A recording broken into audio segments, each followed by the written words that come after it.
अस्सलाम वालेकुम जी। बिस्मिल्लाहिर्रहमानिर्रहीम। आज हम अपना नेक्स्ट लेक्चर जो है वो पढ़ने जा रहे हैं। हमारा नेक्स्ट लेक्चर जो है वो बेसिकली रेजिस्टेंसेस की वैल्यू मेजर करने का एक तरीका है।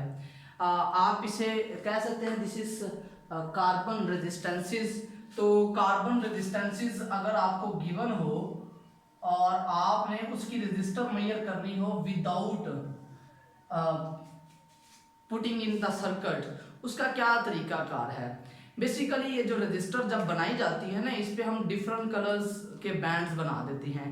उन बैंड्स को जो है वो बेसिकली बनाए ही इस तरह से जाते हैं कि आप मैनुअली तौर पर भी उसकी रेजिस्टेंसेस जो है वो मेजर कर सकते हैं। अच्छा जी, इसमें क्या होगा जी, इसमें आपको एक कोड याद रखने पड़ेगा, बी रोए जब VGW। ये मैंने भी एक रट्टा लगाया हुआ है, बी रोए जब VGW। तो आप इसको याद रखें। याद रखने के लिए पहला है जी ब्लैक, दूसरा है ब्राउन, तीसरा रेड, O से ऑरेंज, Y से येलो, G से ग्रीन, B से ब्लू, V से वॉयलेट, G से ग्रे एंड W से वाइट। ये कलर्स हैं आपके पास। इन कलर्स के नंबर्स हैं, ये 10 कलर्स हैं टोटल। 0 से स्टार्ट होगा, 1 2 3 4 5 6 7 8 और 9। ये बड़े इंपॉर्टेंट हैं। अगर आपको ये लाइन याद हो जाती है ना, तो आपके लिए रेजिस्टेंसेस मेजर करना कोई काम नहीं होगा। सपोज करते हैं जी, आपके पास जो है ये एक कार्बन रजिस्टर है और उस कार्बन रजिस्टर पे ना 4 बैंड्स होंगे। 4 बैंड्स हैं। वो 4 बैंड्स कौन कौन से हैं? पहला बैंड आपके पास गिवन हो जी ब्लू, दूसरा बैंड आपको गिवन हो जी रेड, तीसरा बैंड आपको गिवन हो जी ग्रीन, ग्रीन की भी बजाय आप लिख लें जी ब्राउन है, और चौथे नंबर पे जो बैंड है वो मुमकिन है गोल्ड हो। मैं यहां पर नीचे लिख रहा हूं जी गोल्ड और सिल्वर, और नीचे लिख रहा हूं नो बैंड। आपके पास 3 बैंड्स होंगे कलर्ड। अच्छा जी, 3 कलर बैंड्स कौन कौन से हैं? फर्स्ट बैंड जो है ना, वो आपको फर्स्ट नंबर बताएगा। इसी तरह जो सेकंड बैंड है वो आपको सेकंड नंबर के बारे में इंफॉर्मेशन बताएगा।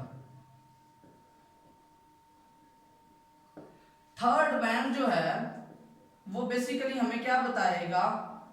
Number of zeros. Number of zeros के बारे में आपको इंफॉर्मेशन बताएगा। और फोर्थ बैंड जो है वो हमें बताएगा टॉलरेंस के बारे में। टॉलरेंस को हम डिफाइन भी कर लेते हैं। हम लिखते हैं जी वेरिएशन इन रेजिस्टेंस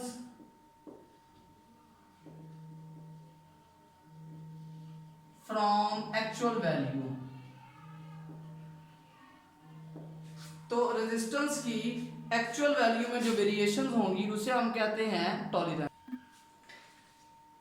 हमने टॉलरेंस की डेफिनेशन भी सीख ली। हमने कहा जी ये वेरिएशन होती है एक्चुअल रेजिस्टेंस की वैल्यू में, कि इससे जो इतना प्लस माइनस हो सकता है ना वो मुमकिन है। मैंने ना ऊपर एक रजिस्टर बनाया हुआ है और उस रजिस्टर में मुमकिन जो बातें हैं वो कई हैं। पहले नंबर पे वो कह रहा है जी हमारा पहला बैंड ब्लू है। यहां से बेटा ब्लू बैंड देखें वो नंबर 6 पर है, आपने 6 लिख दिया, ठीक है। फर्स्ट बैंड फर्स्ट नंबर जो था वही लिख दिया।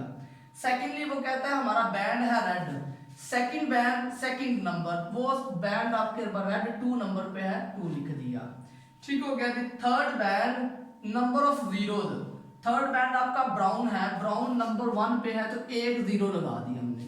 ये बड़ी इंपॉर्टेंट बात है कि ब्राउन आपके पास जिस नंबर पे वो बैंड होगा उतने जीरोज लगने हैं। एक एग्जांपल करने के बाद हम एक और एग्जांपल भी स्टडी करेंगे। अच्छा जी, तीसरा बैंड वो कहता है जी गोल्ड है। गोल्ड के लिए टॉलरेंस ऑफ +-5%। क्या मुराद है इसकी? इससे मुराद ये है कि आप इस नंबर की 5% मेजर करें। 5% ऑफ 620 वो कैसे निकलती है जी? 5/100 इंटू 620, तो ये आपके पास आ जाएगा 5 इंटू 6.2, तो ये आ गया 31। अच्छा जी, ये 31 से क्या मुराद है? 31 से मुराद आपके पास ये है एक्चुअल रेजिस्टेंस आपकी कहां से कहां तक हो सकती है।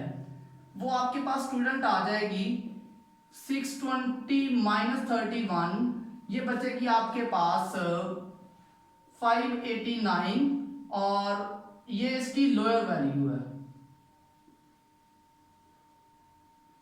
और सेकंड ये आपके पास आ जाता है जी अपर वैल्यू, वो कितनी आ जाएगी? वो आ जाएगी 620 प्लस 31, तो आ जाएगी 651 ओम। अच्छा जी स्टूडेंट, ये जो वैल्यू आपने कलर बैंड से बताई है, ये वैल्यू आपके पास 589 से लेकर 651 तक हो सकती है। मतलब जरूरी नहीं है कि वो एग्जैक्टली 620 ही हो, उससे कम भी मुमकिन है और उससे ज्यादा भी मुमकिन है। कितनी मुमकिन है वो बताएगी हमें टॉलरेंस।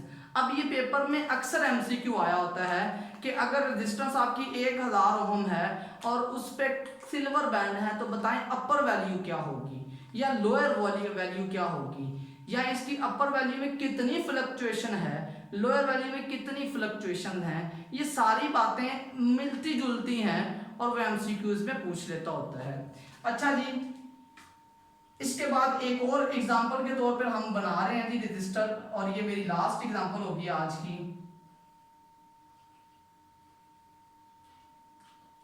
बल्कि यहाँ कोई बैंड हम नहीं बनाते।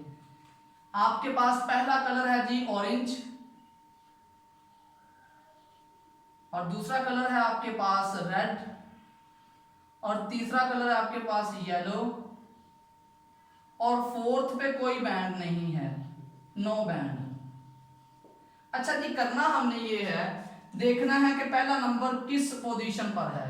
पहला नंबर है जी थर्ड पोजीशन पे, पहले बैंड का पहला नंबर लिख लिया 3, सेकंड है रेड, सेकंड बैंड पे सेकंड नंबर वो आ गया 2, थर्ड बैंड है yellow, this is point to be noted. ये अंडर बात समझ लें, येलो आपके पास है नंबर फोर्थ पे, आपने क्या लगाना है? Number of zeros. फोर्थ पे है तो 4 जीरोज आपके पास लग गई। ये आपकी वैल्यू है रेजिस्टेंस की। और उसके बाद कोई बैंड नहीं है तो नो बैंड के लिए, गोल्ड के लिए 5% है, सिल्वर के लिए 10% है, और कोई भी बैंड ना हो तो 20% है। तो आपके पास फ्लक्चुएशन जो मुमकिन है वो 20% की मुमकिन है।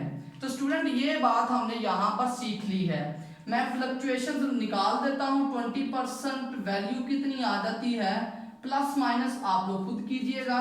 20 डिवाइड बाई 100 इंटू 32,000, ये जीरोस कट गई, आपके पास बचेगा जी 64 0 एंड 0। इतनी फ्लक्चुएशन 6400 ओम्स की फ्लक्चुएशन आपके पास इस रजिस्टर की वैल्यू में मुमकिन है। तो स्टूडेंट ये हमारा आज का आर्टिकल था जिसे हमने थॉरोली स्टडी कर लिया है, और 2 एग्जांपल्स मैंने आपको सॉल्व करवा दी हैं। आप अपनी मर्जी से कोई भी कलर बैंड्स लेके उसको सॉल्व कर सकते हैं। एक बात याद रखिएगा, अगर आपका पहला कलर ही बैंड 0 आ जाए तो रेजिस्टेंसेस कम हो रही हैं। मतलब मैं कहता हूं जी, एक बैंड आपके पास पहला ब्लैक है, दूसरा रेड है, तीसरा ग्रीन है, ग्रीन की बजाय हम रहने देते हैं, हम ब्लू बना देते हैं, वो ऑरेंज ले लेते हैं, और यहाँ पर सिल्वर है। इसका मतलब पहला नंबर 0, दूसरा नंबर रेड, तीसरा नंबर ऑरेंज है, तो 3 जीरोस आ गए, 2000। ये इस तरह की भी मुमकिन सॉल्यूशंस आप बना सकते हैं। तो this was the lecture of the day. उम्मीद है कि आपने इसको बड़े अच्छे तरीके से समझा है, सुना है और इस पर याद भी किया है। अपना बहुत ज़्यादा ख्याल रखिएगा। अल्लाह हाफिज़।